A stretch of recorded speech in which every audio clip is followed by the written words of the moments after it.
ಅಣ್ಣನವರೇ, ಅಣ್ಣಯ್ಯನವರೇ, ಮನೆಯ ಹೊರಗೆ ಏಕೆ ನಿಂತಿದ್ದೀರಿ? ಬನ್ನಿ ಒಳಗೆ, ಬನ್ನಿ. ತಮ್ಮ ಆಗಮನದಿಂದ ಬಹಳ ಸಂತೋಷವಾಗಿದೆ.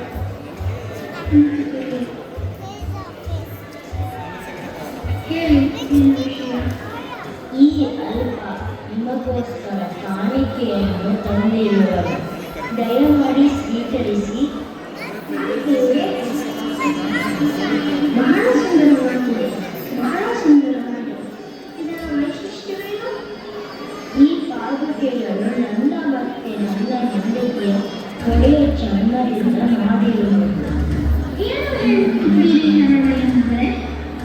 ಹೌದು ಅಣ್ಣನವರೇ, ನಾನು ಒಂದು ನಿಮಗೆ ನಮಸ್ಕಾರ ಮಾಡಿ ಶರಣು ಅಂತ ಒಂದು ಬಾರಿ ಹೇಳಿದರೆ ಅದಕ್ಕೆ ಪ್ರತಿಯಾಗಿ ನೀವು ಶರಣು ಶರಣಾರ್ಥಿ ಅಂತ 2 ಬಾರಿ ಹೇಳಿ ನನ್ನ ಮೇಲೆ ಶರಣಿನ ಭಾರವನ್ನು ಓಡಿಸಿದ್ದಿ.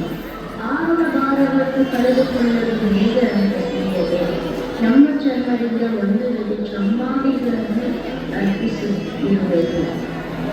ದಯಮಾಡಿ ಸ್ವೀಕರಿಸಿ. ಇವುಗಳನ್ನು ಮೆಟ್ಟಿ ನಮ್ಮನ್ನು ಗುಣವಿತ್ತರನ್ನಾಗಿ ಮಾಡಿ.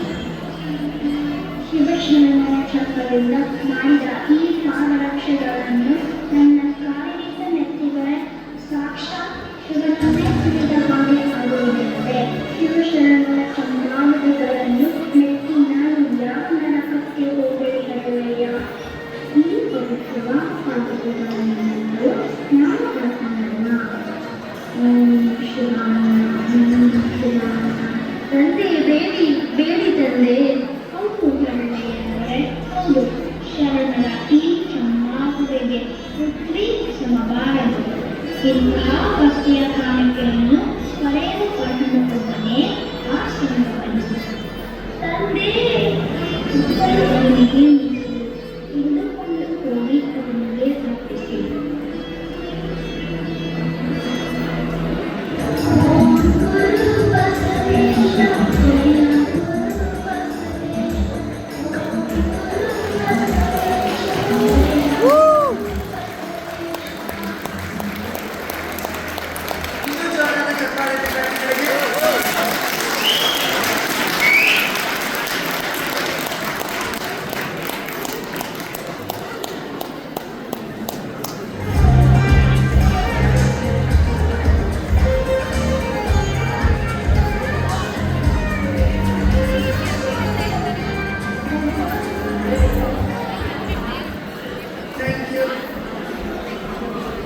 What a great skit. It's so fun to learn about Basavana simplicity